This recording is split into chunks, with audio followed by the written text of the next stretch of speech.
it was time to get some help. Many of you who have watched me for a while know that I am ADHD. I talk about it quite a bit. I share a lot about what that means, what I do to keep my life together or not together. And I realized I haven't put much out there in general just about figuring that out. And when I finally realized I needed to get more help than what I had currently. I have a lot of people that have messaged me and just said, so how did you go about getting a diagnosis? What did you look for? Why did you go get a diagnosis? So I just thought I'm gonna chat today a little bit about that. A little bit of a history about me. I grew up the youngest of 4 in a family of 6, and I have mom and dad, phenomenal mother and father, and I have an older brother and 2 older sisters. I am very close with both of my parents. My mom is a wonderful woman, one of my best friends, but we are very different in many ways. She is someone who is very organized, very tidy. Everything has a place. And I also have 2 sisters who are organized and tidy, and they can just keep their houses put together. I've often said, man, I sure wish I was a fly on the wall in their homes to figure out how they do it, because even if I try, it all just becomes a big disaster. Now, my dad and my brother and I would say, are probably more alike. Not to say that they aren't organized or anything, but I feel like personality-wise, we tend to be very similar. There's definitely a side to my dad and my brother and I that is creative. We can hyper-focus on things that we get really excited about, we have a passion for. Oftentimes, I feel that people get diagnosed with ADHD as a child. We see a lot of things in the school environment that often can be attributed to ADHD. There might be behavior issues, there might be just struggles within school, paying attention, following instructions. To be honest with you, I really did not have trouble in school. School came easy to me. I really liked it. I was social. I enjoyed learning for the most part, unless it was math. I don't math. I never went and got tested or diagnosed as a child because there was nothing that was really making life hard for me as a kid. My ADHD did not get in the way of school. And as a kid, school is one of the main things that you do, right? And that was fine for me. Now, if you opened up my locker, it was a disaster. If you walked into my bedroom, and you can ask my mom about this, it was usually pretty much a mess.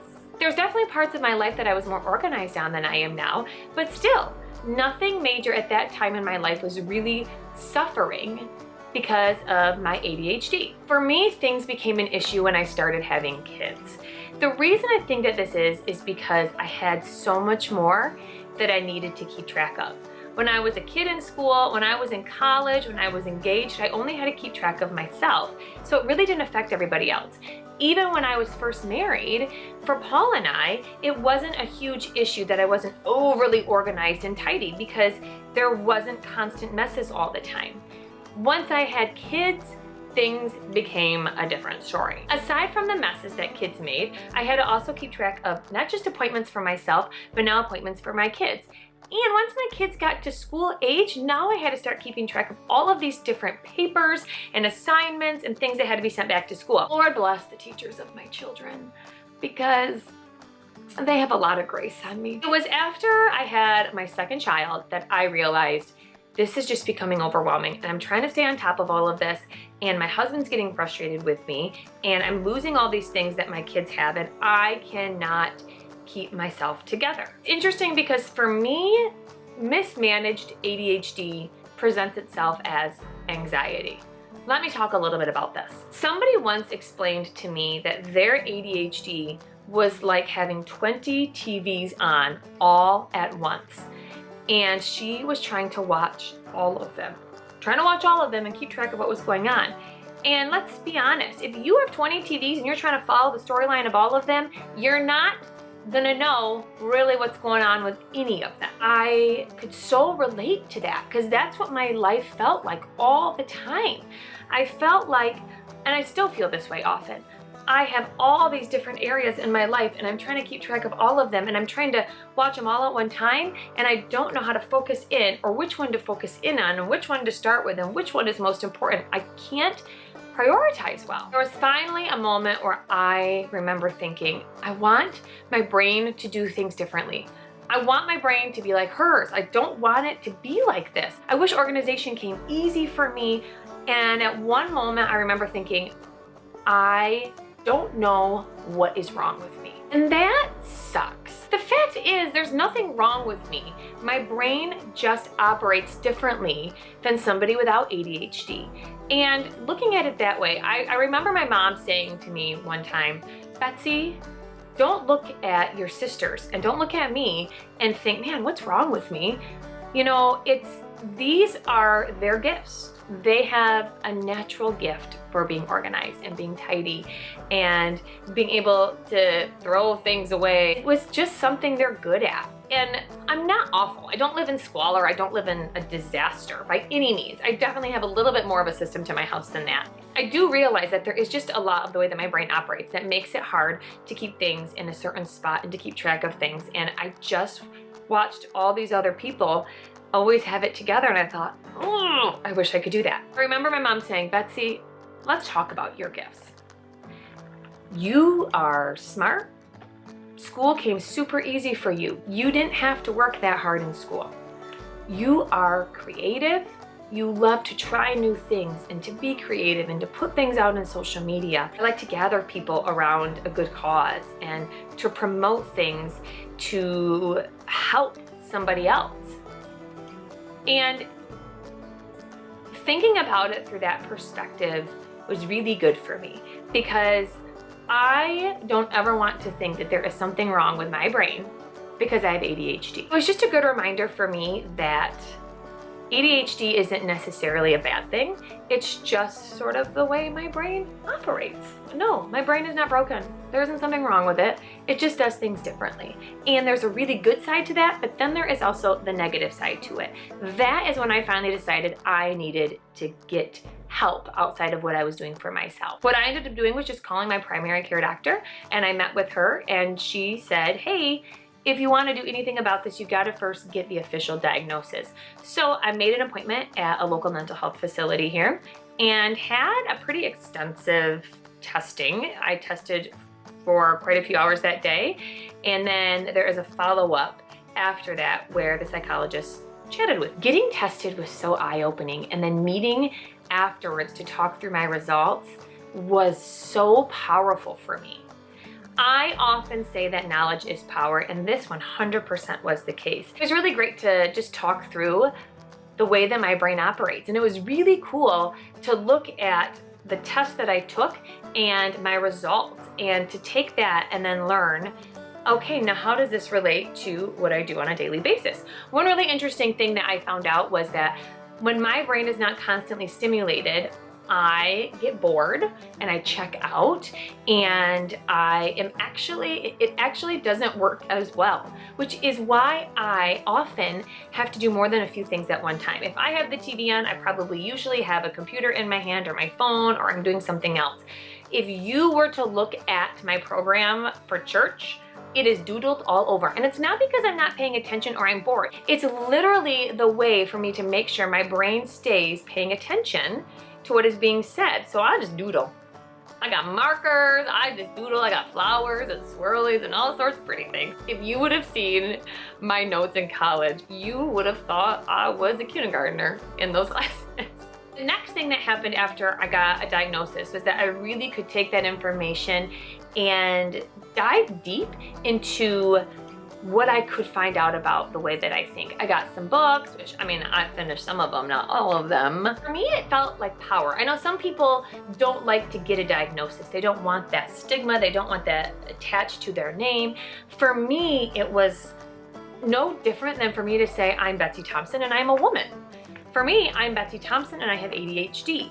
It's all a part of who I am, but now I can start learning what that means and how I can use that for the benefit of my life and my family's life, but also what parts of that diagnosis I need to make sure I manage. I had a lot of people reach out to me and ask me, when did you feel like you needed to get tested? First is that if you are somebody really thinking through, when do I reach out and get more help for this? I would ask you, on a daily basis, how do you feel?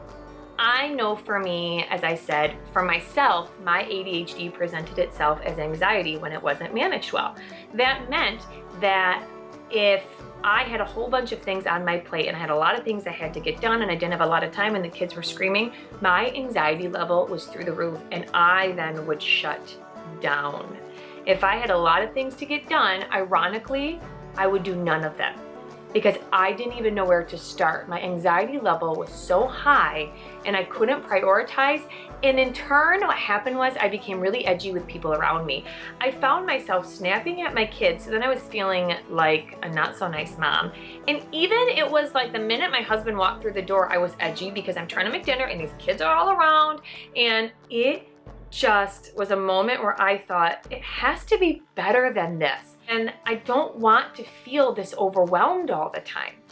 So my first question would be, are you feeling overwhelmed regularly? Are you feeling super anxious and edgy a lot of the time? For me, I was.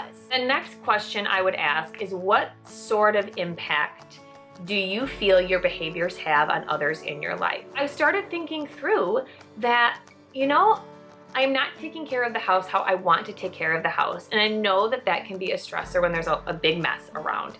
But I also, like I just mentioned, I was super edgy with the people I love the most. I didn't give them a lot of grace. I screamed at them. I expected things out of them because I was so anxious and I just needed them to help out. I wasn't being a very nice mom. I wasn't a super friendly wife. And I knew a lot of that stemmed from feeling inadequate.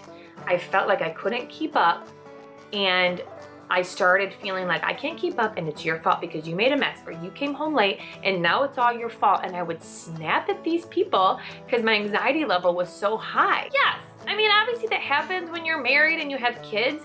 There are times that you get a little bit mad because you clean something up and now it's a disaster again. But in general, I felt this about so many things. It was ridiculous. So my second question would be, what sort of negative impact does your behavior and your mood have on others in your life right now? The third thing that I would ask you is if you felt the way that I did. I had mentioned before that there was a moment I thought, I just want it to be different. I want my brain to work different and I don't know how to do that. Honestly, there was a point where I thought, if my brain works this way for my entire life, I don't know what I'm gonna do about it. For me, when I thought through, if I cannot fix this on my own, and I don't want to say fix my brain because I don't think that that is at all what needs to happen, but inside I felt like there was something broken and something had to be fixed. But I did hit a point where I thought, I am not managing this well on my own and I need to reach out further to see what other help is out there for me. So if you are feeling like you just want your brain to operate differently, then I would really, really encourage you to look at reaching out for help. The last reason that I came up with when you might be considering if you need help. If you are sitting here thinking, even just a little bit, man, she sounds like me, she's speaking to me, I kind of sound like that. Or if you are wondering, even just a tiny bit, whether you should reach out for help, my question for you would be, what do you have to lose? You had something physically that was debilitating you in some way. Maybe you ended up with a broken foot. You're gonna get help for that, right? You're gonna go to the doctor and get help because that foot might be getting in the way of your daily life and it might be bothering you. Maybe it makes things a little bit more difficult. It's important that we don't just assume because something has to do with mental health that we shouldn't get help if we feel we need it. And if it's getting in the way of us really being able to function the best that we can in our daily life. If you are somebody who thinks at all, I really might need to reach out and get help, then I encourage you to go for it. Make that appointment today. Call your primary doctor, call a mental health facility near you, and just schedule an appointment. I don't even care what it's for. Maybe it's not having to do anything with ADHD. Maybe it's anxiety, maybe it's depression, maybe it's postpartum, anything that is getting in the way of you really being able to have a life that you enjoy. Mental health is so important, and too often I think that we just sort of shove it under the rug because you can't always see what's going on. It's easy for us to walk along the street and act like everything's fine and to show on Facebook all the wonderful things going on in our life when inside we feel like we're losing it, or we feel sad, or we feel angry, or we just wonder, why can't my brain be a little different? Honestly, what do you have to lose? You have nothing to lose. Honestly, it was one of the best decisions that I made, and I feel empowered now. I feel empowered to make better decisions for myself and for my mental health, and when I can take care of my mental health, that in turn allows me to take better care of those around me. If you found this video helpful, please be sure to like and don't forget to subscribe. I'm planning on doing a lot more videos in relation to my journey with ADHD, what I have found is helpful, and even just some encouragement and putting out resources that have been helpful for me. Ending this video with my tagline is actually so fitting. If you've watched any of my other videos, you have heard the way that I end them. And often I say, embrace all those imperfections and love yourself. And I think the first step to doing that is getting help so that you can be the best you that you are.